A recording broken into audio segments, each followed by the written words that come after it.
திருவன் சரணம். நமோ தஸ் பகவது அரஹது சம்மா சம்புத்தஸ்.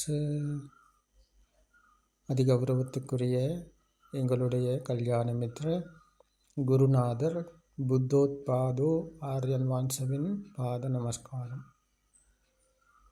இப்போது நாங்கள் பார்ப்போம் சக்காய துஷ்டி என்கிற இந்த ஆத்ம துஷ்டியில்தான் மனிதர்கள் வாழ்கிறார்கள்.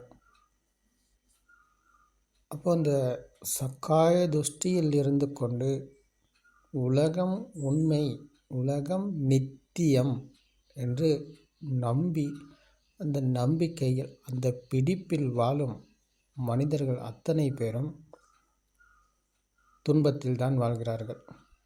அவர்களுக்கு இன்பம் என்பது கிடையாது, மகிழ்ச்சி என்பது கிடையாது, ஆனந்தம் என்பது கிடையாது. அப்போது துன்பத்தை உண்மையாக்கி கொண்டு, துன்பத்தை உரிமையாக்கி கொண்டு, துன்பத்தை தேடிக்கொண்டு போகும் மனிதர்கள் தான் இருக்கிறாங்க. இன்பம் என்று நினைத்து கொண்டு துன்பத்தை தேடி போகும் மனிதன், துன்பத்தை சேமிக்கும் மனிதன், துன்பத்தை பிடித்து கொண்டு துன்பத்தை உண்மையினை நம்பி வாழும் மனிதன் தான் உலகில் வாழ்கிறார்கள். அப்போது இந்த சக்காய துஷ்டியை முறியடிப்பதன் ஊடாகத்தான் அவர் இந்த ஆத்ம துஷ்டியை முறியடிக்கிறார்.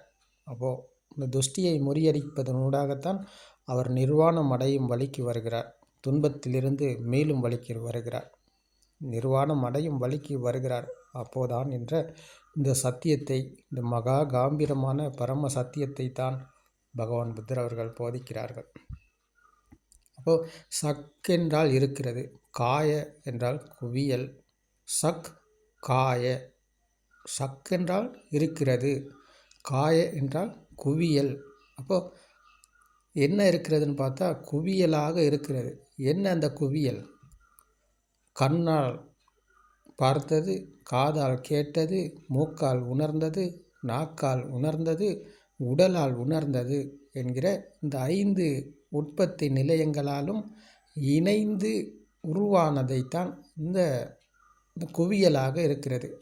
இப்போ நாங்கள் ஒரு உதாரணத்தை சொல்வதாக இருந்தால், மாமரம் என்கிற போது அதற்குள் இந்த 5 உற்பத்தி நிலையங்களும் செயல்படுது. இந்த 5 உற்பத்தி நிலையங்களும் செயல்பட்டு தான் இந்த மாமரம் இருக்கிறது என்ற துஷ்டியில் நாங்கள் அது உண்மை என நம்பி வாழ்கிறோம், நம்பிக்கையில் பிடித்து கொண்டிருக்கிறோம். அப்போது கண்ணால் பார்த்தது, காதால் கேட்டது, மூக்கு, நாக்கு, உடல் என்ற இந்த 5 சென்சர்களும் இணைந்த ஒரு எண்ணம் தான் மாமரம். அப்போது இந்த சத்தியம் புரியாதனால தான், இது ஒரு எண்ணம், இது இணைந்தது என்ற சத்தியம் புரியாதனால தான் நாங்கள் மாமரம் உண்மையினை நம்பி வாழ்ந்து கொண்டிருக்கோம் நினைக்கும். அப்போது அந்த நம்பிக்கையில் தான் இன்றைக்கும் வாழ்கிறோம். அப்போது அதுதான் உண்மை கிடையாது, இதுதான் பொய், இதுதான் மாயை, இதுதான் கற்பனை. அந்த கற்பனையிலிருந்து மேலே தான் பகவான் புத்தர் அவர்கள் அந்த வழியை காட்டுகிறார்கள். இது நீங்கள் நினைப்பது எங்கேயும் கிடையாது, நீங்கள் நினைப்பது எங்கேயுமே இல்லை. நீங்கள் நினைச்சு கொண்டிருக்கீங்க எல்லாம் வெளியில் இருக்குது அப்படின்னு சொல்லி, நீங்கள் நினைத்து பிடித்து கொண்டிருக்கீங்க. உண்மையாக இருக்குது, நிச்சயமாக இருக்குது அப்படின்னு சொல்லி அந்த பிடிப்பில் தான் வாழ்ந்து கொண்டிருக்கீங்க. அது உண்மை கிடையாது, அதுதான் போலி, பொய், கற்பனை. அப்போ அதன் உண்மைத்தன்மையை நீங்கள் காணணும். இதன் உண்மை என்ன, இதன் யதார்த்தம் என்ன, இதன் சத்தியம் என்ன என்ற விமர்சனம் உங்களுக்குள் நடக்கணும். அந்த விமர்சனத்தினூடாக இதை நீங்கள் கையாண்டு பார்க்கணும். இந்த கையாண்டு பார்த்தா தான் உங்களுக்குள் இதை உணரக்கூடியதாக இருக்கும். உண்மையாகவே இது உண்மை கிடையாது. மாமரம் என்றால் ஒரு எண்ணம், அது வெளியில் இருக்கும் ஒன்று அல்ல, இது ஒரு எண்ணம் மட்டுமே என்ற உணர்வு அங்கே பிறக்கணும். அந்த உணர்வு என்பது சும்மா வெறுமனே பிறக்காது. அதற்கு நாங்கள் சத்தியத்தை காண வேண்டியிருக்கிறது. சக்கும் உதப்பாதி, ஞானம் உதப்பாதி. சத்தியத்தை கண்டால்தான் அங்கே கண் திறக்கிறது, சத்தியத்தை காணும் கண் திறக்கிறது. சத்தியத்தை காண்பதனூடாக கண் திறக்கிறது. அப்போ அந்த கண், அந்த பார்க்கும் அந்த கண் திறப்பதனால தான் ஞானம் பிறக்கிறது. அப்போ அதுக்கு பேர் தான் சத்திய ஞானம். சத்தியத்தை கண்டால்தான் எங்களுக்கு சத்திய ஞானம் பிறக்கும். உண்மையிலேயுமே நாங்கள் சத்தியத்தை காணலைன்னு சொன்னோம். சத்தியத்தை கேட்டுட்டு சத்திய தர்ம போதனைகளை கேட்டுட்டு நாங்கள் ஒரு காதில் கேட்டு மறு காதில் விட்டுட்டு போகிற மாதிரி போய் கொண்டிருந்தா அது எங்களால் காண முடியாது. அது எங்களுக்கு அகப்படாது. அப்போது இந்த அகப்படுவது என்பது தான் அந்த ஞானத்துக்கு. சக்கும் உதப்பாதி ஞானம் உதப்பாதி வித்யா உதப்பாதி ஆலோகோ உதப்பாதி பிரக்ஞா உதப்பாதி. அப்போது தர்மத்தை சத்தியத்தை கண்டால் தான் ஞானம் பிறக்கிறது. இது உண்மை கிடையாது. மாமரம் என்பது ஒரு எண்ணம். அது வெளியில் இருக்கும் ஒன்று அல்ல. இது ஒரு இணைந்தது. ஏதும் படித்த சம்பூதா ஏது பங்கா நிருஜதி. காரணத்தின் விளைவாக வந்தது, காரணத்தின் பலனாக வந்தது தான் மாமரம். உண்மையிலேயுமே அப்படி ஒன்று இங்கே கிடையாது. உண்மையிலேயுமே அப்படி ஒன்று இங்கே எங்கேயுமே இல்லை. நாங்கள் மாமரம் என்பதை இங்கிலீஷ்காரர் மாமரம் என்று அல்ல சொல்வார். சிங்களவர் மாமரம் என்று அல்ல சொல்வார். இந்திக்காரர் மாமரம் என்று அல்ல சொல்வார். அப்போ அவர் சொல்லும் வார்த்தைகள் வேறு, அவர் போடும் சத்தம் வேறு. அப்போது ஒவ்வொருத்தரும் ஒவ்வொரு சத்தத்தை ஒவ்வொரு பெயரை சொல்கிறார்கள் என்றால் அப்போ இதில் எது உண்மை, எதில் உண்மை இருக்கிறது, எதில் யதார்த்தம், எது சத்தியம்? தமிழ் தான் சத்தியமா, இங்கிலீஷ் தான் சத்தியமா, சிங்களம் தான் சத்தியமா, அப்படி ஹிந்தி தான் சத்தியமா அப்படின்னு பார்த்தா வார்த்தைகளில் சத்தியம் ஒன்று கிடையாது. தமிழாக இருக்கலாம், இங்கிலீஷாக இருக்கலாம், சிங்களமாக இருக்கலாம், ஹிந்தியாக இருக்கலாம். வார்த்தைகளில் உண்மை கிடையாது. வார்த்தைகள் அனைத்தும் இந்த சமூத்தி உலகத்தில் நாங்கள் வாழ்வதற்கு பயன்படுத்துகிறோமே தவிர, வார்த்தைகளை பயன்படுத்துகிறோமே தவிர அதில் உண்மை இல்லை. அந்த உண்மை இல்லை என்ற சத்தியத்தை காண்பதற்கு பேர் தான் சம்மா வாச்சா. இந்த வார்த்தைகளில் உண்மை இல்லை, வார்த்தைகளில் சத்தியம் இல்லை என்ற சத்தியத்தை காண்பதற்கு பேர் தான் சம்மா வாச்சா. சம்மா திட்டிக்கு வந்தால்தான் இது அனைத்தும் புரிய வரும். இந்த ரோடு எங்களுக்கு அப்போ தான் கிளியர் ஆகும். இந்த வழி அப்போ தான் எங்களுக்கு கிளியர் ஆகும். அப்போ இது சத்தியத்தை காணாதவருக்கு, சத்தியத்தை புரிந்து கொள்ளாதவருக்கு சத்திய ஞானம் என்பது கிடையாது. சத்திய ஞானம் என்ற இந்த சம்மா திட்டிக்கு வராதவருக்கு சம்மா என்ற இந்த வழி அவருக்கு கிடைக்காமல் போகுது. அப்போது அவர் எந்நாளும் உலகம் உண்மையை நம்பிக்கொண்டிருப்பார். எந்த நாளும் உலகம் நிச்சயமாக இருக்குது, சத்தியமாக இருக்குது. அப்போது இருக்கும் உலகத்தில் நானும் இருக்கிறேன். அப்போது நான் இருப்பது விருப்பு வெறுப்பு என்ற இந்த துன்பத்தில் தான். விரும்புவதும் இல்லாத ஒன்றை தான், வெறுப்பதும் இல்லாத ஒன்றை தான். அப்போ இல்லாத ஒன்றை நாங்கள் விரும்புகிறோம், வெறுக்கிறோம். அப்போ இதுதான் எங்களுடைய துன்பம். இதுதான் துன்பத்துக்கு காரணம். இல்லாத ஒன்றை இருக்கிறது என்ற பிடிப்பில் இருந்து கூட நாங்கள் விரும்புகிறோம், இல்லாட்டி வெறுக்கிறோம். உண்மையை கண்டால், சத்தியத்தை கண்டால் அவருக்கு விரும்புவதற்கும் ஒன்றும் இல்லை, வெறுப்பதற்கும் இங்கே ஒன்றும் கிடையாது. அப்போ விரும்புவதற்கும் ஒன்றும் இல்லை, வெறுப்பதற்கும் ஒன்றும் இல்லைன்னு சொன்னால் அப்போ அவர் எங்கே இருக்கிறார்? அந்த விருப்பு வெறுப்பில் தான் அவர் இருந்தார். அப்போ விருப்பு வெறுப்பு என்ற அந்த துன்பம் நீங்கியதன் பிறகு அப்போது அவர் இல்லாமல் போகிறார். அப்போது அவர் என்ற நிலையில் அவர் இங்கே கிடையாது. சென்சர்கள் இயங்குது. கண்களுக்கு வர்ணம் தெரியுது, காதுக்கு சத்தம் கேட்குது, மூக்கு நாக்கு உடல் என்ற சென்சர்கள் வழக்கம் போல இயங்குது. ஆனால் அதனால் உருவானது வெளியில் எங்கேயுமே இல்லை என்ற சத்தியத்தை உணர்ந்தவர் உணர்வுக்குள் விழித்து கொள்கிறார். அப்போ அந்த உணர்வில் அவருடைய பயணம் மேற்கொள்ளப்படுகிறது என்றால் அந்த வழிக்கு பெயர் தான் ஆரிய அஷ்டாங்கிக்க மார்க்க. இது நடைமுறையில் கையாள வேண்டியது. இது ஒரு சிலபஸ் கிடையாது. இது ஒரு புத்தகத்தில் எழுதப்பட்ட ஒரு வாக்கியம் கிடையாது. இது நடைமுறையில் கையாள வேண்டியது. அன்றாட வாழ்க்கையில், எங்களுடைய வாழ்க்கையில் நாங்கள் கையாள வேண்டியது. அப்போது இதை கையாளும் போது அவருக்கு இதை புரிஞ்சு உணர முடிகிறது. அப்போது இந்த சத்தியத்தை தவிர வேறு எங்கேயுமே சத்தியம் ஒன்று கிடையாது. இந்த உலகத்தில் நீங்கள் எங்கே வேணுமோ அதை போய் பாருங்கள். உலகத்தில் எங்கேயுமே யாருமே இந்த சத்தியத்தை போதனை செய்ய மாட்டேன்றாங்க. ஏன்னா அவர்களுக்குள் இது பிரத்யக்ஷம் இல்லை. பிரத்யக்ஷம் அடையாத சத்தியம் ஒன்று யாராலும் சொல்ல முடியாது.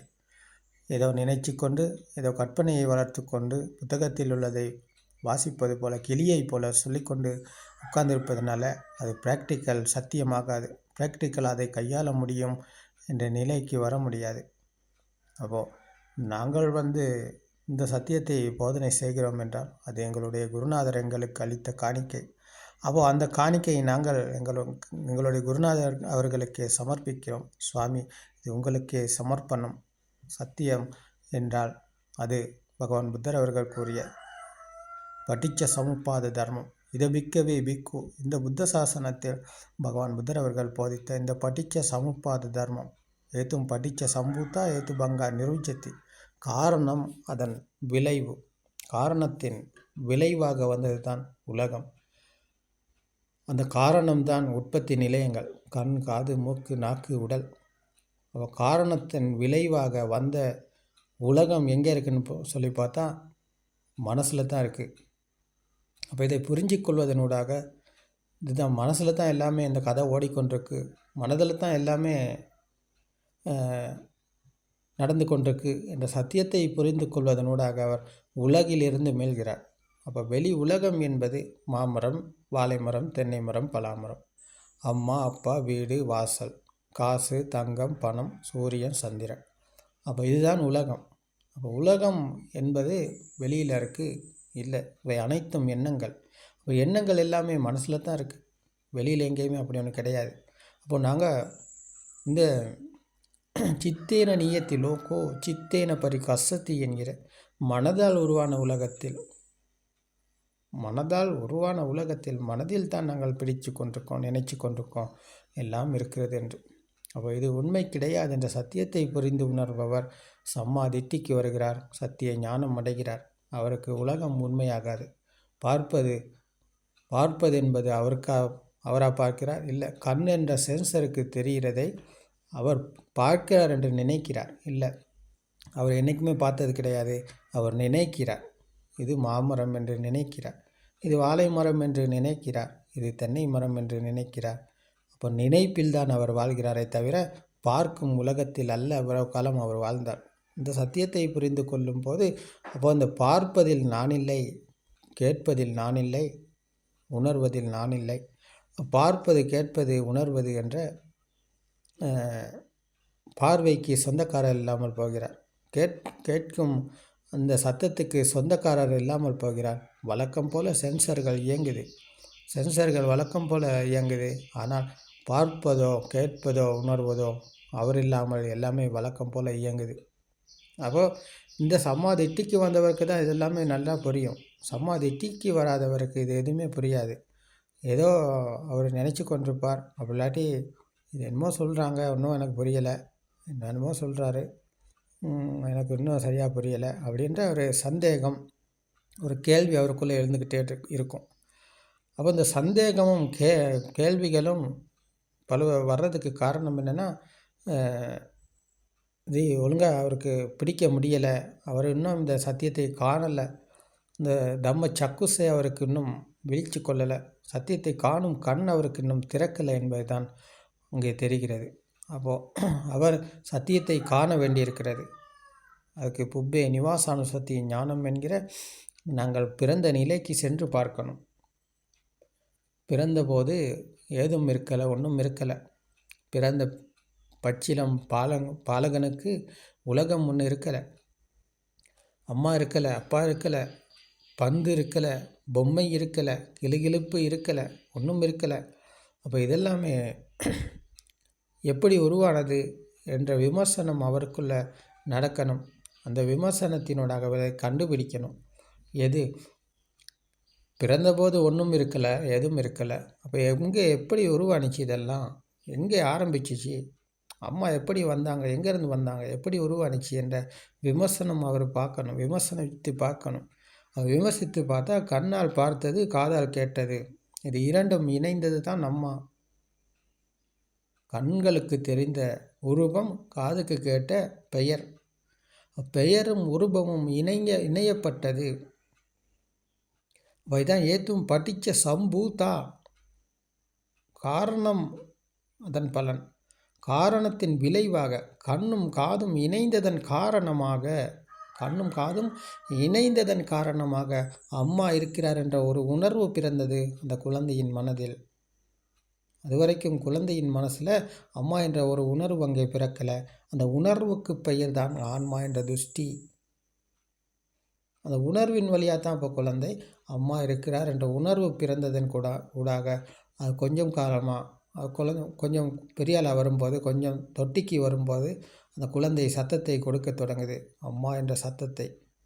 அந்த உணர்வின் ஊடாக அது அந்த சுராலயத்தினூடாக இந்த தொண்டையிலிருந்து வாயில் வார்த்தை வெளியேறுது. இந்த உணர்வின் வழியாக வந்த அந்த உணர்வு பூர்வமாக அந்த உணர்ந்ததினூடாக அந்த குழந்தை இந்த சுராலயத்தினூடாக வார்த்தையை வெளியே விடுகிறது, அம்மா என்ற சத்தத்தை. அப்போ அம்மா என்ற சத்தத்துக்குள் அம்மா இருக்கிறாரா? இல்லை. அம்மா என்ற சத்தத்துக்குள் அம்மா இல்லை. வர்ணத்தில் அம்மா இருக்கிறாரா? இல்லை. வர்ணத்திலும் அம்மா இல்லை, சத்தத்திலும் அம்மா இல்லை. ஆனால் இணைந்த இணைப்பில் அம்மா இருக்கிறார் என்றால் அந்த இணைப்புக்கு பேர் தான் ஆன்மா என்ற துஷ்டி. அதற்கு பேர் தான் சக்காய துஷ்டி. இப்போ நாங்கள் வெளியில் இருக்குது அப்படின்னு சொல்லி இன்றைக்கி நினச்சி கொண்டிருக்கிறோம். வெளியில் எல்லாமே இருக்கிறாங்க. எனக்கு அம்மா இருக்காங்க, அப்பா இருக்காங்க, வீடு இருக்குது, பணம் இருக்குது, வாகனம் இருக்குது, எல்லாம் இருக்குன்னு சொல்லி நினச்சி கொண்டு இருப்பது எல்லாமே இந்த துஷ்டியில் தான் இருக்குது. இந்த துஷ்டியின் காரணமாக தான் எல்லாம் நினச்சி பிரித்து கொண்டிருக்கிறாங்க. இப்போ இந்த துஷ்டி என்னைக்கு நாங்கள் முறியடிக்கிறோமோ அன்னைக்கு தான் எங்களுக்கு உலகத்தின் மீது வெறுப்பு என்பது அழிஞ்சு போகும். துஷ்டியில் இருந்து கொண்டு உலகத்தின் மீது நாங்கள் வெறுப்பு என்பது அழிஞ்சு போகாது.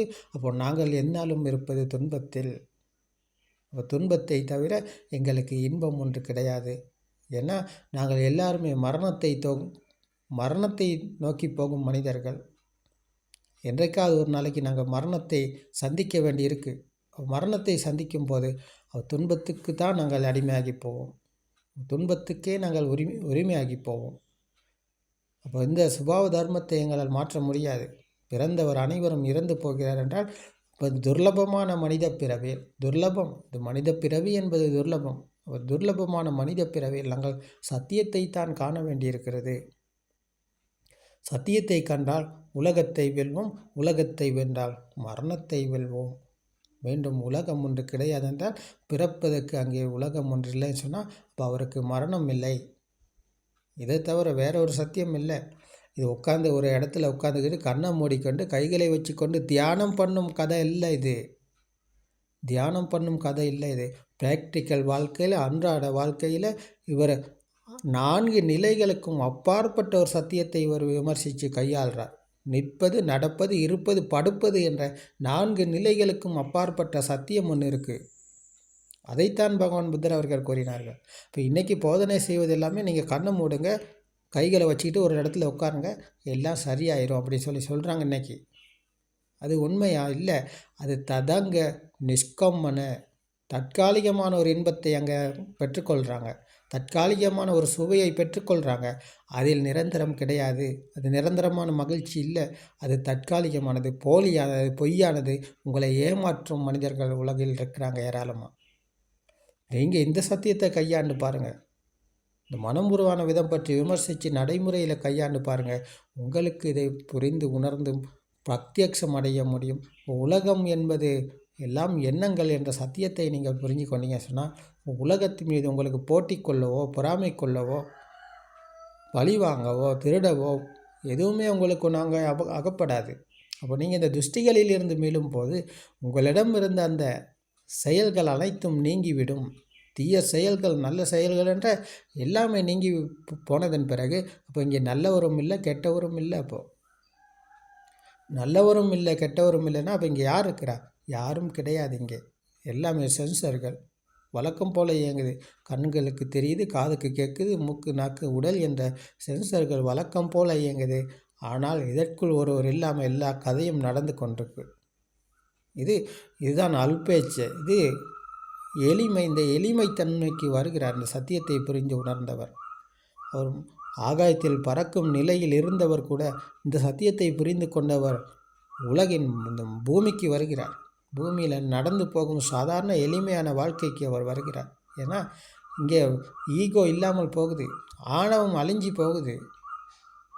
ஆணவம், அகங்காரம் எல்லாமே அழிஞ்சி போனதன் பிறகு ஈகோ இல்லை. அப்போ அவர் சாதாரண எளிமையான வாழ்க்கைக்கு வருகிறார். அவர்கிட்ட போட்டி இல்லை, பொறாமை இல்லை, பழி வாங்கல் இல்லை, எந்த ஒரு துஷ்டியுமே கிடையாது. சாதாரணமான மனிதனாக வாழ்கிறார். சாமானியமான ஒரு எளிமையான வாழ்க்கை.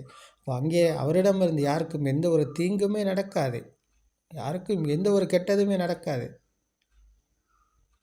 அப்போ எந்த ஒரு கெட்டதுமே நடக்காட்டி இங்கே தான் ஆரியர்கள் பின்பற்றி ஆரிய காந்த சீலம் இங்கே தான் இருக்கிறது. அரியானம் தஸ்ஸாவி அரிய தம்மேசு கோவிதோ அரிய தம்மோ வினையோ என்கிற இந்த ஆரிய வினைக்கு வருகிறார். வினை என்பது பொறாமை, பொய் சொல்லி போட்டி போட்டு பொறாமைப்பட்டு கப்படித்தனம் பண்ணி வஞ்சகம் பண்ணி திருச்சி செஞ்சு இந்த மாதிரி ஏகப்பட்ட துஷ்டிகளை தானே மனிதர்கள் வாழ்கிறாங்க. இந்த சத்தியத்தை புரிந்து உணர்ந்தவர் சத்தியத்துக்குள் விழித்து கொண்டதன் பிறகு அந்த துஷ்டிகள் எல்லாமே இவரிடமிருந்து கலைந்து போகுது, அழிஞ்சு போகுது. இப்போ அந்த ஆணவம், அகங்காரம், ஈகோ எல்லாமே அழிஞ்சு போனதன் பிறகு ஒரு சாதாரணமான எளிமையான வாழ்க்கைக்கு வருகிறார். மன மகிழ்ச்சியில் இருக்கிறார், ஆனந்தத்தில் இருக்கிறார், இன்பத்தில் மூழ்கி இருக்கிறார். ஏன்னா அவர் இருப்பது நொடியில். 3 காலங்களில் உண்மை என நம்பிக்கொண்டு வாழ்ந்த மனிதன் 3 காலங்களில் சத்தியமில்லை, எல்லாமே எண்ணங்கள். நாங்கள் நிகழ்காலம் என்ற இந்த நொடியில் தான் வாழ்ந்து கொண்டிருக்கிறோம்.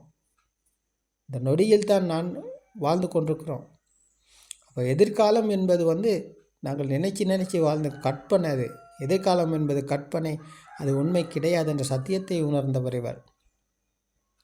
அப்போ இறந்த காலம் என்பது அதுவும் ஒரு கற்பனை, அதுவும் உண்மை கிடையாது. அப்போ நாங்கள் எதை பற்றி யோசித்தாலும், எதை பற்றி சிந்தித்தாலும், எப்படியெல்லாம் கற்பனை பண்ணினாலும் அது இந்த நொடிக்கு ஒரு எண்ணம் மட்டுமே. இந்த நொடிக்கு அது ஒரு எண்ணம் மட்டுமே என்ற சத்தியத்தை கையாளுகிறார். விமர்சனத்தினாக அதை பார்க்கிறார்.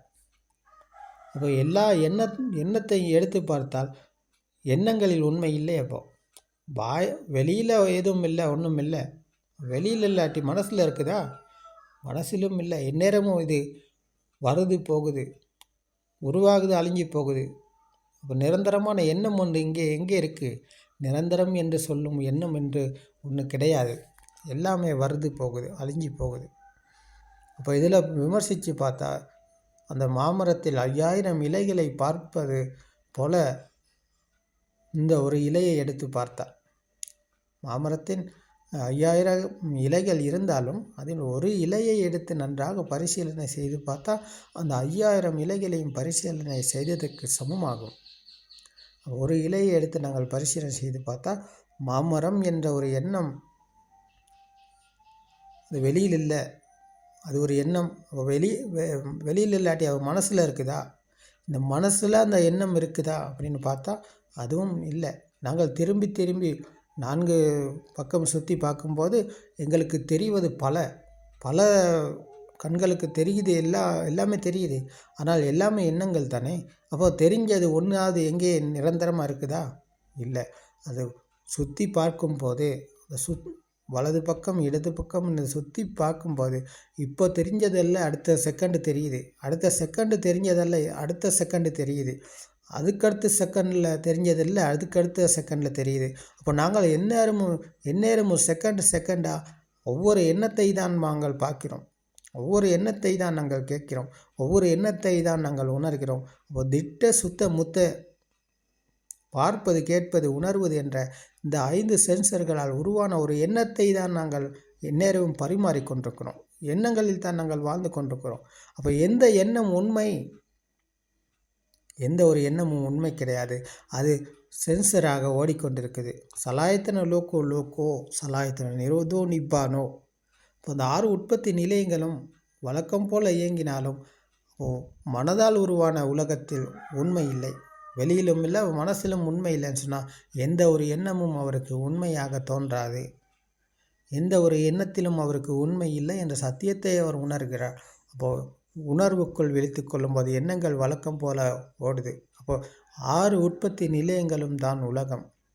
6 உற்பத்தி நிலையங்களால் உருவானது தான் உலகம். அப்போது இந்த உற்பத்தி நிலையங்களை நாங்கள் புரிந்து உணர்ந்து இந்த உற்பத்தி நிலையத்திலிருந்து நாங்கள் மீண்டுதன் பிறகு விடுதலை பெற்றதன் பிறகு அப்போது நிர்வாணம் அடைகிறோம் என்ற இந்த சத்தியத்தை தான் பகவான் புத்தர் அவர்கள் போதிக்கிறார்கள். சலாயத்தன லோக்கோ சலாயத்தன நிரோதோ நிப்பானோ. 6 உற்பத்தி நிலையங்களால் உருவானது தான் உலகம். அப்போ 6 உற்பத்தி நிலையத்திலிருந்து நாங்கள் விடுதலை பெற்றதன் பிறகு நிர்வாணம் அடைவோம் என்ற சத்தியத்தை பகவான் புத்தர் அவர்கள் போதிக்கிறார்கள். அப்போ இது வல்லவா காம்பீரமான பரம சத்தியம். இதை உங்களால் கையாள முடியும், நீங்கள் இதை பார்க்க முடியும், உங்களால் புரிஞ்சு கொள்ள முடியும். ஏன்னா இதை போதனை செய்வதற்கு ஒருத்தர் இல்லை, இவ்வளோ காலமாக இருக்கலை. 2500 வருடங்களுக்கு பிறகு எங்களுடைய குருநாதர் அவர்கள் இப்போ இதை போதனை செய்கிறார். அப்போது இதை கேட்டு நீங்கள் ட்ரை பண்ணி இதை முயற்சி பண்ணி இதை பிடிச்சிங்க சொன்னால் உங்களுக்கும் இந்த சத்தியத்தை புரிஞ்சு கொள்ள முடியும். புரிந்து கொள்வதனூடாக நீங்கள் உலகை வெல்வீங்க. உலகத்தை வென்றதன் பிறகு உங்களுக்கு பிறப்பதற்கு உலகம் ஒன்றும் இல்லை. உலகம் உண்மையை நம்பி வாழும் நீங்கள் உங்களுக்கு உலகம் இருக்குது என்ற துஷ்டியில் இருப்பதனால உலகத்தில் உங்களுக்கு பிறப்பு சம்பவம் நடக்குது. உலகம் உண்மை இல்லை என்ற சத்தியத்தை நீங்கள் புரிஞ்சு உணர்ந்து பிரத்யக்ஷம் அடைந்ததன் பிறகு உலகம் என்பது உங்களுக்கு ஒன்று கிடையாது. உலகம் ஒன்று இல்லைன்னு சொன்னால் நீங்கள் அப்போ உலகை வென்று விட்டீங்க. உலகை வென்றவருக்கு உலகத்தின் மீது பிறப்பு என்பது கிடையாது. அப்போ நீங்கள் வென்றது மரணத்தை.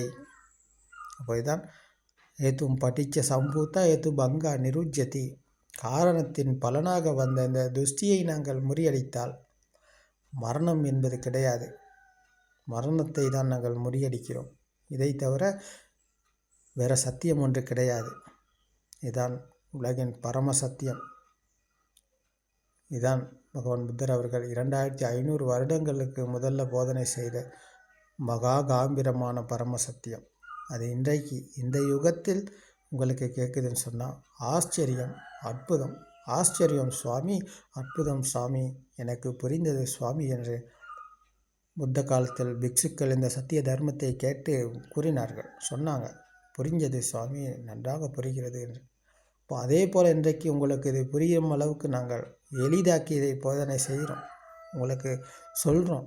நீங்கள் கேட்டு ஏதோ பாடல்களை கேட்பது போல் கேட்டு போகாதீங்க. விமர்சித்து பாருங்கள், கையாளுங்க. உங்களால் இதை புரிந்து உணர்ந்து பிரத்யக்ஷம் அடைய இந்த சத்திய தர்மம் உங்களுக்கும் துணையாக இருக்கும். திருவன் சரணம்.